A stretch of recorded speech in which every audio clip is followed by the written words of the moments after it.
بسم الله الرحمن الرحيم. الحمد لله رب العالمين، والصلاة والسلام على سيد الأنبياء والمرسلين وعلى آله الطيبين الطاهرين المعصومين، لا سيما بقية الله في الأراضين. مؤمنو وأزادارو، السلام علیکم ورحمۃ اللہ وبرکاتہ۔ آج میں آپ کے سامنے امام حسین علیہ السلام کے ایک ایسے خطبے کا ذکر کرنا چاہتا ہوں جو کربلا سے پہلے ارشاد ہوا، لیکن در حقیقت کربلا کی بنیاد ہے۔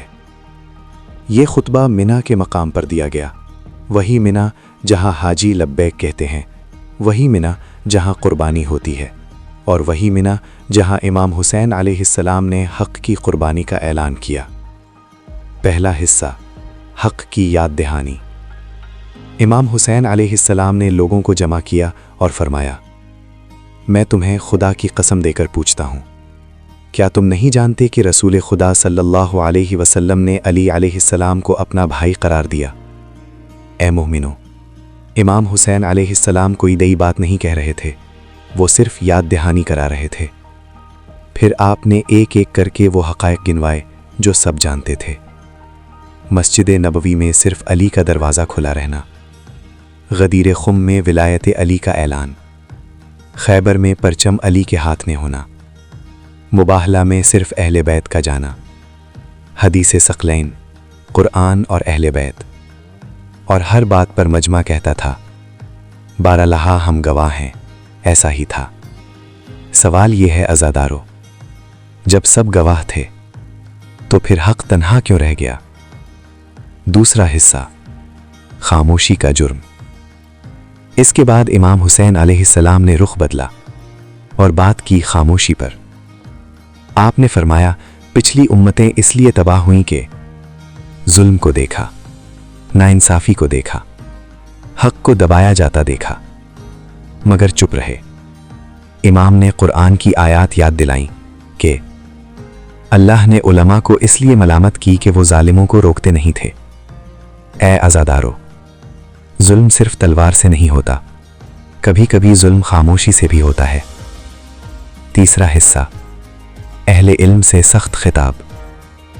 پھر امام حسین علیہ السلام نے ان لوگوں سے بات کی جو علم والے تھے، با اثر تھے، جن کی بات سنی جاتی تھی۔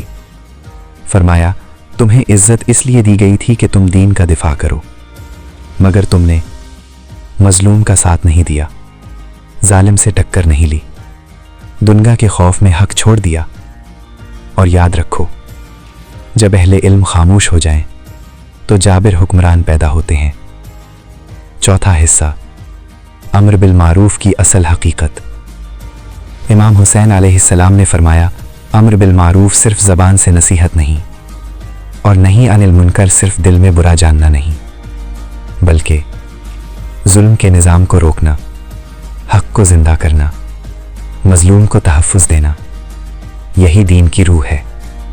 اگر یہ فریضہ زندہ ہو جائے تو نماز بھی زندہ ہو جاتی ہے، روزہ بھی، زکوٰۃ بھی، اور عدل بھی۔ پانچواں حصہ، قیام حسین کا مقصد۔ آخر میں امام حسین علیہ السلام نے وہ جملہ فرمایا جو کربلا کی تفسیر ہے، ہم نہ اقتدار کے لیے نکلے ہیں، نہ دنیا کے مال کے لیے، ہم صرف دین کی اصلاح چاہتے ہیں، مظلوم کو امن دینا چاہتے ہیں، اور اللہ کے احکام کو زندہ کرنا چاہتے ہیں۔ یہی وہ اعلان ہے جو کربلا میں خون بن کر بہا۔ اختتامی پیغام۔ اے عزادارو، امام حسین ہم سے سوال کر رہے ہیں، کیا تم حق کو پہچان کر خاموش تو نہیں؟ کیا تم ظلم دیکھ کر چپ تو نہیں؟ کیا تم نے دین کو صرف آنسوؤں تک محدود تو نہیں کر دیا؟ یاد رکھو، حسین صرف رونے کے لیے نہیں، جاگنے کے لیے ہے۔ اختتامیہ دعا۔ پروردگارا، ہمیں حسین کی معرفت عطا فرما، ہمیں خاموش تماشائی نہ بنا، ہمیں حق کا ساتھ دینے والا بنا، اور ہمیں ان کے قافلے میں شامل فرما جو ظلم کے مقابل کھڑے ہوتے ہیں۔ یا اللہ، ہمیں حسین کا سمجھنے والا اور حسین کا ساتھ دینے والا بنا۔ والسلام علیکم ورحمۃ اللہ وبرکاتہ۔ مزید ایسی ویڈیو دیکھنے کے لیے اکاؤنٹ کو فالو کریں۔ شکریہ۔